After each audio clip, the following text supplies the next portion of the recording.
Friends ग्राहकों को बड़ झटका जोटा कि बढ़िला गैस दर देखो तो होली पूर्वर ग्राहकों को बड़ झटका लगी जोटा कि महंगा है गैस सिलिंडर किणवा पूर्व जाणी रखु ये मूल्य दर तो कौन रही संपूर्ण अपडेट आज आम ये वीडियो माध्यम जाणीना चैनल रे नुआ कर चैनल को लाइक करदे और वीडियोटी भल लगे चैनल को सब्सक्राइब करदे सर्वप्रथम नोटिफिकेशन पाइबापी तेरे चलतु संपूर्ण अपडेट आज आम जाणीना। तो फ्रेंड्स देशर पेट्रोलियम कंपनी गुड़िक जोटा कि पूर्वर घरोई सिलिंडर मूल्य कौन रिहाती प्रदान करना ए समय रे जोटा क्रमागत तृतीय मासर जोटा कि मार्च मास वाणिज्य गैस सिलिंडर मूल्य जोटा कि वृद्धि पाई साधारणतः लोकों बड़ झटका जोटा कि रही होली पूर्वर जोटा देखो 1 मार्च 2026 एलपीजी दर अपडेट करा जाइछि। फ्रेंड्स देखो जोटा कि होली पूर्वर ग्राहक माने जोटा मुद्रास्फीत शिकार होती जोटा कि दिल्ली रु पाटना पर्यंत वाणिज्य एलपीजी जोटा कि कमर्शियल गैस सिलिंडर प्राय 28 रु 31 टंका बढ़ी जाइछि।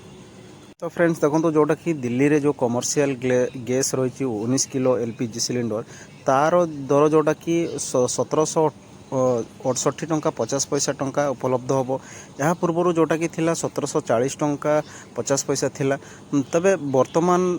कोलकाता रु जोटा कि कोलकातार जो कमर्शियल सिलिंडर जोटा प्राइस रही जोटा कि देखो 1844 टंका 50 पैसा उपलब्ध थिला वर्तमान से बढ़ी जोटा कि 1875 टंका 50 पैसा बढ़ी।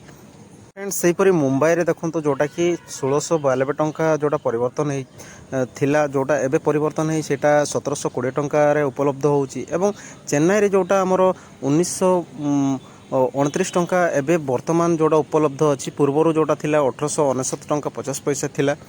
सबुठ बड़ कथा हूँ देखो घरोई जो एलपीजी दर इंडियन ऑयल भारत एलपीजी मूल्य जोटा तथ्य आधार में नुआ दिल्ली रे जोटा कि 14 किलो जो गैस रही जोटा सिलिंडर 853 टंका उपलब्ध रही तो भुवनेश्वर यार मूल्य 879 टंका 90 पैसा जोटा कि मुंबईर 852 टंकार कारबार जोटा रोची। तो फ्रेंड्स गत 5 वर्षर तथ्य दर्शाऊँ जे मार्च मसरे प्रायतः एलपीजी ग्राहकों बड़ एक झटका आनी थाए तो प्रति मासरे वाणिज्य सिलिंडर महंगा होती जितेबाला घरोई सिलिंडर दर परिवर्तन होना। तो फ्रेंड्स जदि इनफॉरमेशन टी आपण मानक भल लगी थाए